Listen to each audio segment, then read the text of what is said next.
সফলতা অর্জন করতে চাইলে এই কথাগুলো মনে রাখুন। এক সফল হওয়ার সহজ উপায় হলো কথা বলা ছেড়ে দেওয়া এবং শুরু করে দেয়া। 2 শেষ নিঃশ্বাস পর্যন্ত চেষ্টা করা উচিত।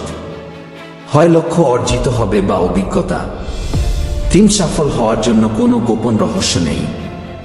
এটি প্রস্তুতি, কঠোর পরিশ্রম করতে হবে এবং ব্যর্থতা থেকে শেখার ফলাফল। 4 হতাশাবাদী সব সময় তারা প্রতিটি সুযোগেই অসুবিধা দেখেন, আর আশাবাদী সব সময় তারা প্রতিটি অসুবিধাতেই সুযোগ দেখেন।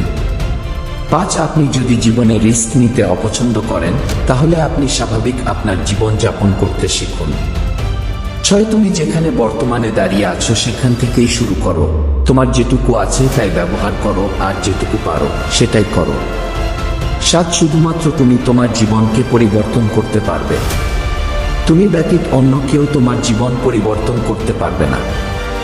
আর তোমার যদি কোনো স্বপ্ন দেখার সামর্থ্য থাকে, তাহলে তুমি তা বাস্তবায়ন করার যোগ্যতা অবশ্যই রাখো।